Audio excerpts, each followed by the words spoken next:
Hi, today we're going to be talking and discussing orthostatic hypotension. So, orthostatic hypotension is classified as a decrease of 20 millimeters of mercury or greater in the systolic blood pressure, or a drop of 10 millimeters of mercury or more in both the systolic and diastolic arterial blood pressure. One thing you'll see with these patients is also an increase in heart rate, about an average of 15 beats per minute or more on standing from a supine position. And we'll talk about it later, but it is more common to see in older adults and more prevalent in the morning when in supine as well. So a person can get it in multiple different ways. A couple of them that I'll list off for you is volume depletion, venous pooling, and prolonged immobility. You can just see that we also have some examples from depending on your diet or the nature of your lifestyle as well. It can affect the person in the ICF model, specifically at the body function and structural level as well. But the main three presentations that I'd like to discuss with this one is that you're going to see more falls or mobility problems with patients, along with acute or chronic mental confusion and cardiac symptoms. So its prevalence is exactly how we said before, more often seen in older adults, and this can lead to some pretty nasty pathologies as well, such as MI or transient ischemic attacks. So it's just something to keep in mind and screen with any patient who does have orthostatic hypotension.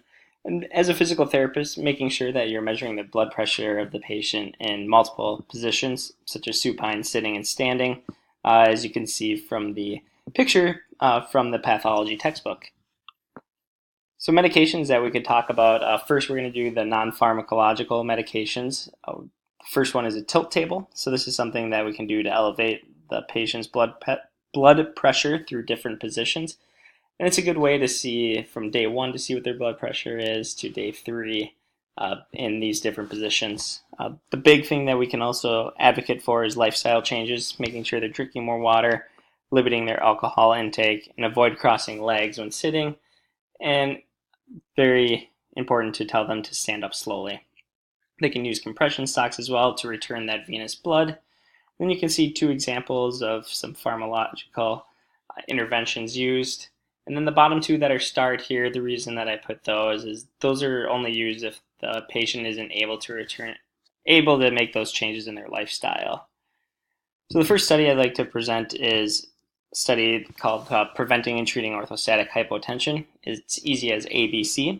And they used a mnemonic then, A through F, to describe treatment strategies then to use with patients with orthostatic hypotension. As you can see, A, abdominal compression, B, C, D, E, and F. This paper did have great success then by using this, helping manage orthostatic hypotension with their patients, and it's something that you can keep in your back pocket then for your future practicing.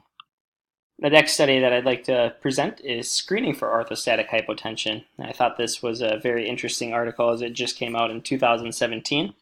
The first table on the left, that is criteria to, if a patient has just even one of these criteria, you need to make sure to screen for orthostatic hypotension, make sure that you regulate and monitor these patients. The table on the right then is some screening questions that this study came up with to screen in or out then orthostatic hypotension, as you can see here. And any positive response then from this table should prompt some further investigation for orthostatic blood pressure measurements as well. Dr. Schulte did present to us the top 20 things to know for the cardiopulmonary unit. Today I decided to discuss how orthostatic hypotension can relate to cardiac output, as we know that it does increase the heart rate due to compensation patterns. We can use our equation here and think about then that their stroke volume might decrease, or we may see a decrease then in that cardiac output. Just something to keep in mind with these patients then for your future practice. And then here's a list of my works cited. To keep in mind, there is more information in the pathology textbook about orthostatic hypotension, along with the two studies that I presented today.